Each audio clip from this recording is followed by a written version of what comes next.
All right, Shalom, Shalom. It's the brother Kadash. I want to start off by giving all praises to Yahweh Bahashem, Yahweh Shai Bahashem Rikah Kwadash. The title of this lesson is going to be opposition. I'm just sitting here watching a podcast, and they bring up some decent points about opposition, and I just started to reflect on, pretty much everything I've been learning about, noticing in life, right? Which is opposition. Now, the importance behind opposition, the wisdom and the knowledge behind opposition is really opposition runs everything. And we're going to break it down. I'm going to show you how, right? When you look at just like the picture that's on your screen, what made Mayweather the best TB, the best boxer ever, the most famous, the most paid boxer ever, the most pay-per-views sold? Because he had opposition. So there's always, like, I'm forgetting the word to it, but there's always a arch nemesis, right? There's always another side, right? So Pacquiao was that other side, and that's what got people to be fans of these two fighters and spend all their money to see these two fighters in the hopes of one day seeing who will win out of these two fighters, right? It's the same thing that you see growing up in the streets, right? When you grow up in the streets, there's a gang, maybe two, three, or four gangs, right? But let's just say there's number one, there's number two, right? There's a gang, and then there's the other gang, right? And kids grow up and they want to be a part of one of these gangs, right? Why? Because from this, you're able to build up. This is how you benefit off your opposition. This is why people always have to have an opposition, because from an opposition, you could build a congregation, you could build money, you could get resources, you could bring people together by having an opposition, right? So when you growing up in the hood, you gotta join a gang, and then what you say I'm this gang, you say fuck the other gang, right? And then other people on the other side say I'm this gang, fuck the other side, right? Y'all fight against each other, and then what happens? It's almost like they become what we used to say hood superstars. They become hood superstars because they're in a gang. So it's almost like entertainment. That's what it's all about, entertainment, man. When you see who got in the fight at this club, who killed this team scored, this group or this gang scored on this gang. Then what you see all the girls, they go back and forth, jumping back and forth from the gang members. They all get all the girls. As soon as you become a part of the gang, you start get recognition. You start getting girls. You start getting put on. You start getting money. There's always have to be an opposition. That's how you build yourself up, man. Even when you look at the Hebrew Israelites, us that's claim to be in the truth, right? What you will see one camp, which I ain't gonna make no names, but you'll see one camp, they building themselves up off their opposition off the Christian church. So you know what camp that's doing that. A certain camp, a big camp, they built themselves off going against the Christian church. So you see them outside the Christian church, you see them teaching, on their platforms and stuff like that, going against the Christian church because the Christian church became the opposition. So now they're able to gain followers, congregation, and make money off that. Then you see another known camp that's known for the highways and byways, the Lone Guard, Mr. Fringes, which we get our style from, that goes against that camp. And they build themselves up off that camp. Now they're able to get what? Money. They're able to get congregation, get people to follow them. They put a couple fear tactics in there to keep you true to their organization so they could keep their power structure, right? Then you get fallouts of that camp that's going against the camp that they was once a part of. Why? Because you always have to have an opposition. That's how you build up your congregation. That's how you build up your money. That's how you build up your popularity. Democrats, Republicans, there always have to be another side. 2001, right? 9/11 happened, right? They had to make up which we know it was. We ain't got to speak about it, but the foolery behind it. But they created an opposition.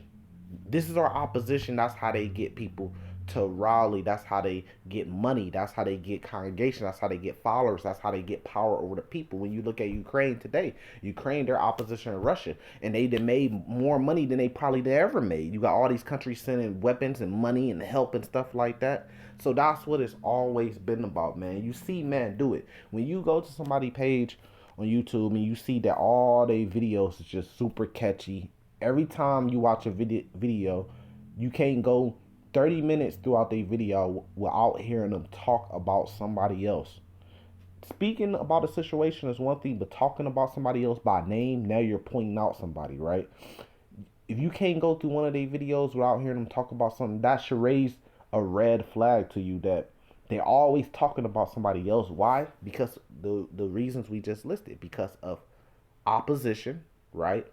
Because that's a way to gain popularity, fame, right? Money, congregation, all that stuff goes in together, right? So that's why you will see the brothers in the truth that have the big channels, their channels are directed towards talking about other people. That's how they're able to build up their channels. It's easy. If we went on this defensive thing, right? And we just said, look, we just gonna start talking about all the camps, and we're gonna name them, we're gonna expose them. Our channel will grow. The subscribers, the viewers will grow crazy. That's what it's always about. When you look at the rap game, that's what it's all about. When you look at sports, that's what it's all about. There's always an opposition. When you look even at the Bible, there's always an opposition. Jacob, Esau. There's always an opposition. This is like the coding. This is the way that the Lord made it, and it's just edifying to be able to notice it and see it. It's not hard, to see that having that opposition is how people build up their congregations. But is it really about that, or is it about following the Lord? See, when you see men doing those things, they're not really doing it for the Lord, man. That's why they don't care about if their group is going off or somebody did bad apart their group. All they worried about is my group against this group. We got to be the victors at the end of this thing. That's what it's all about. We got to be proven to be right, and we got to be victorious at the end of this thing. I don't care about if we are wrong or what, or if this is right according to what the Lord or the Bible say. They care about more of they group winning. It's competition, man. It's competition. But some of us that actually elect is here to actually follow the Lord. You could go into the Bible, you could pull up precepts that say, defend the gospel, right? And then you could use that and spin that and say, that's why I'm going at these certain people, because I'm defending the gospel. Or rebuke. So I'm rebuking them. That's why. And when people always say that and say you got to stand for the Lord, rebuke, I say, man, and they justify that for like a certain type of group or people they're going after. It always confuses me because I say, well, there's so many other people in line. There's so many other people in line before you get to them. Why use all your energy just to focus on this one people that you don't like, right? And then make other people feel like they have to also go at them, or they're not standing up for the Lord or be man of the Lord. It's crazy because just like you can find those precepts, you can find precepts that talk about pretty much minding your business, like being roughly paraphrasing, unblemished, or not unblemished, but man, that one slipped my head. But there's precepts that talk about, pretty much minding your business too, and just focusing on salvation, like Matthew chapter 6, focus on the kingdom. How's me talking about a guy that's supposedly in the truth, but he's being wicked, and he ain't gonna change from being wicked? He's been warned of his wicked ways and the things they're doing for years and years and years, and they not gonna change it. How's that me focusing on salvation? It tells you focus on the kingdom of heaven first in Matthew 6. And what's that? Zephaniah chapter 2, it tells you focus, roughly paraphrasing, focus on salvation, focus on the Lord, the kingdom, which is all the same thing. Really, you focus on the Lord, you is focus on salvation. If you focus on salvation, salvation for what? Salvation to be saved, to inherit the kingdom. You see? So it's many precepts that talk about that too, but nobody really wants to talk about that or follow those precepts, right? Because what? Brothers want to build up their channels, build up their views. They want to be popular. Brothers get low in the faith. They don't really, it's not fun just to teach the Bible to them. They have to have some type of drama. When I first came in the truth, I used to do that a lot. I used to get on comment boards, debate, go back and forth. I mean, the spirit would get on you heavy, man.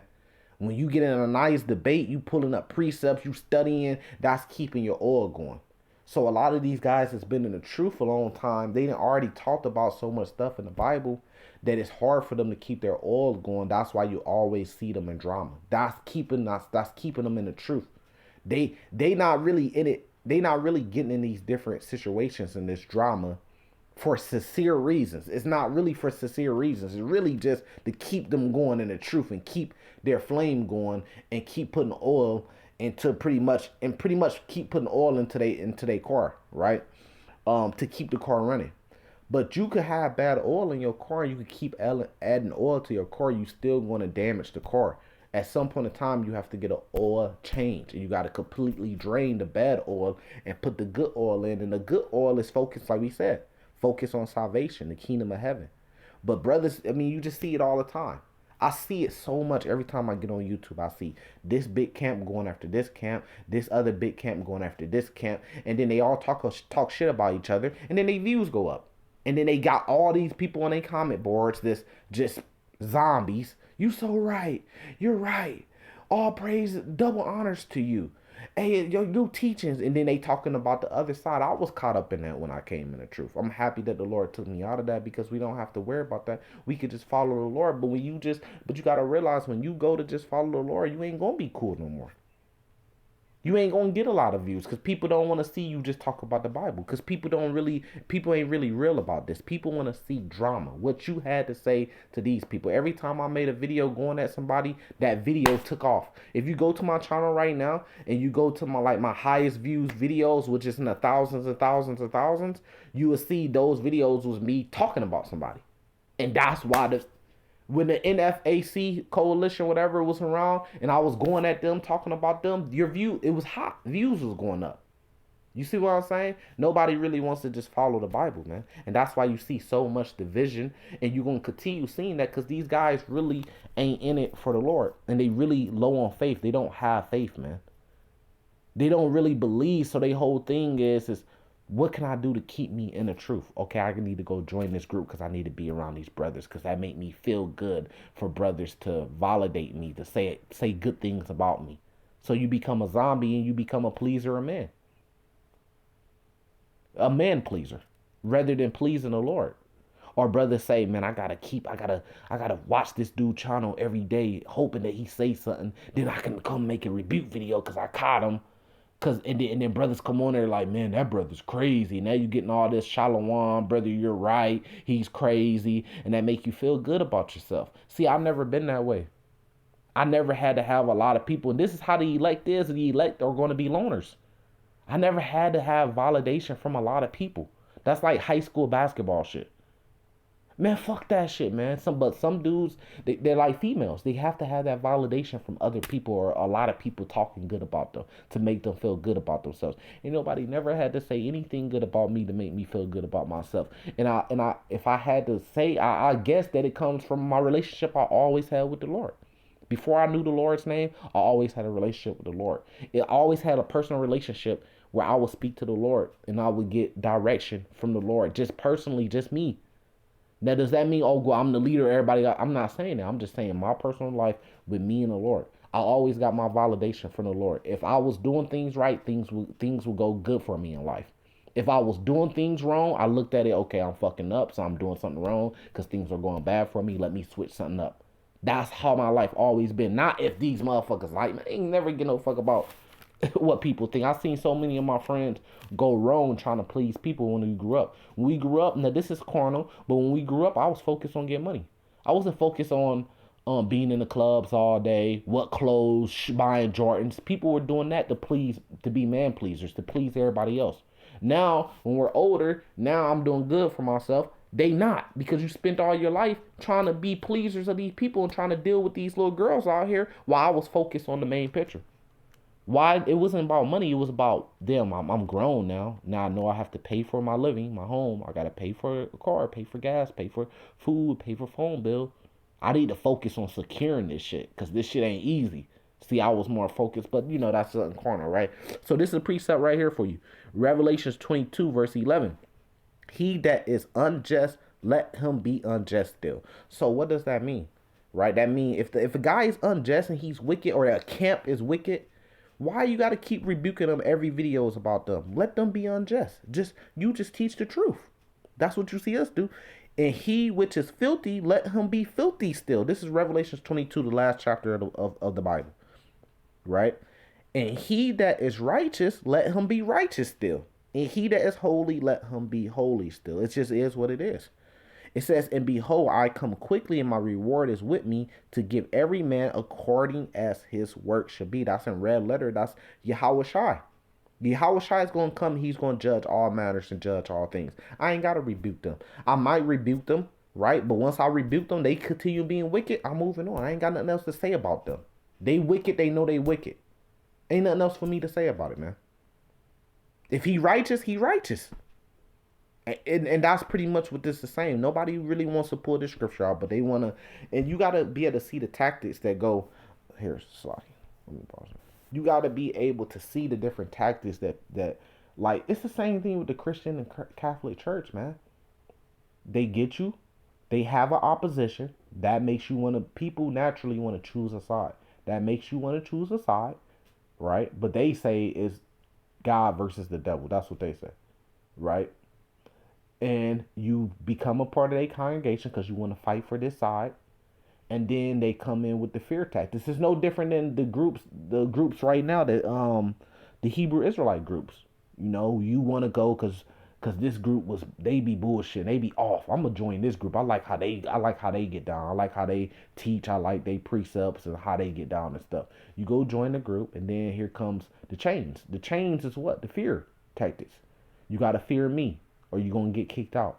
Don't do this, or you gonna get kicked out. We got order. Well, we believe that he's the top man of the Lord on earth right now. So you gotta follow him. And we give and he's our spiritual father. So that's why we have to follow him rather than following the Lord. Fear tactics. If you get kicked out the camp, you a bug out now and you're not in the truth no more. Even if you still out there teaching, you a bug out now. Oh, if you get kicked out the camp, can't no brothers contact you. We can't contact you. We will lose your phone number, block your phone number. We ain't cool with you no more. I didn't see elders of camps come out when somebody left the camp based off not a sin, but based off the leader didn't want them to make Brady Bunch videos. Obviously I guess he wanted to. Got kicked out the camp. That's not a sin to make Brady. So he didn't get kicked out because Brady Bunch videos, right? And then the elder come out and say everybody that got his number, block his number or delete it. Why? He's still a brother. He spent years being a brother with y'all. He didn't sin. Y'all just went y'all different ways because y'all had different understandings. Now, why do everybody need to delete his number? That's the fear tactic. So you scared of that happening to you if you a part of a group. So you gonna get down. Whatever they say, whether it's wrong or right, you gonna do it because you don't want to get pretty much shadow banned. You don't want to get what's the ancient word? The old same thing that happened to you don't want to get banished. Same thing happened to John the Revelator, right? You don't want to get banished, so you don't want that to happen to you, or you don't want brothers to all put up a train of videos on you talking shit about you. So you just gonna do you something in your spirit might be telling you now they wrong on this, but you still just gonna do it. You gonna delete the brother phone number that you used to be a brother with that you spent years being next to, calling your brother. You gonna delete his phone number because you don't want to be next. That's the fear tactic. That's where the chains come at. Because what? You giving power to the leaders of that camp. You're giving power to them. And that's how they continue. That's how they keep their power over you. It's by fear. There's agents in the camp. So what? Was Yahushai afraid that Judas Iscariot was going to betray him? No, he knew that it was going to happen because that's the Lord. He has the power and ability to do that. Did he try to stop it from happening? No. But these camps, they use that to say, to keep you in fear. Look, you need to be with us and you need to be in order under us because there's agents that's trying to set brothers up. So you say, damn man, there's agents. So man, I really need to listen to everything they say to the T.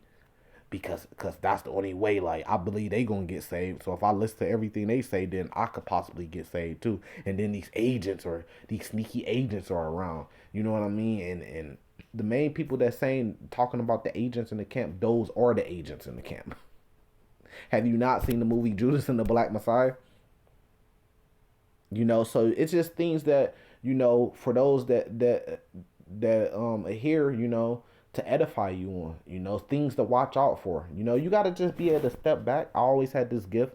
I've been able to step back outside of the box and just look inside of it and see and analyze things. You have to have the ability to analyze things. It's spiritual discernment. You have to be able to just step back, look at everything that's going on in your life and everything that the Lord is presenting in front of your eyes in your life and analyze it. Because that's how you're going to be able to read the signs that the Lord is trying to give you. And say, look, man, you got to be able to call things straight down the line, fair. No matter if you like a person or not. Look, if this is wrong, the Lord is going to, all dirt, everything's going to come to the light, right? So everything's going to be exposed. You just got to be able to sit back and see the signs and say, look, man, this ain't right. Saying this, that wasn't right. Doing this, that's not right. Making a prophecy that don't come true, that's not right. You can't just justify that and say, well, we still just believe in this. No, you got to look at it like, well, this ain't right. Well, what would have made them do that?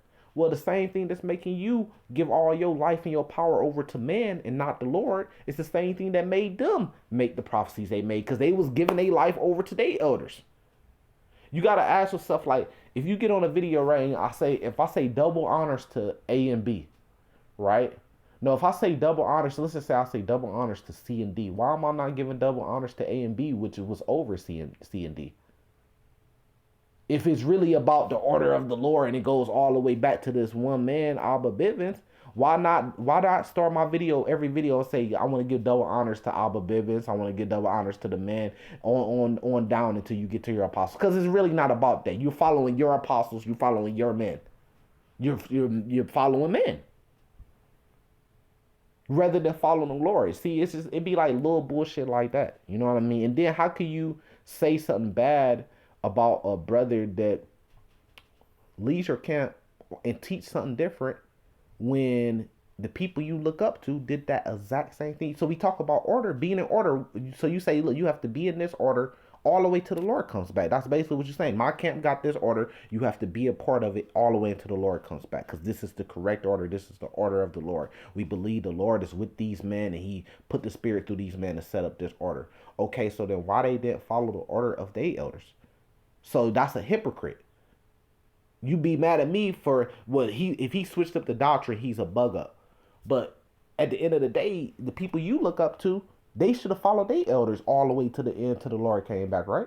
It should have been in order. But they didn't. They left, they broke off, and they switched things up. So it's just some things to look out for. You know what I mean? But Revelations 22 verse 11 is, and verse 12 is the perfect precept. You know what I mean? Just some things to look out for. Opposition. Everybody's trying to build up. It's to me, because I live way different. To me, it's so dumb. It's like groupies. Everybody want to be groupies. Everybody trying to build up what they got going on, based off opposition. So you got to find an op, you got to find the other side, and then you're able to get numbers with that. The shit's goofy as fuck. Just go out there and teach and believe, and he's gonna show. The Lord said, "Watch." He said, "Watch." So the Lord is gonna come back, and then when the Lord comes back, that's the side you choose. That's the side you take. With that, I'm gonna say salvation to the election.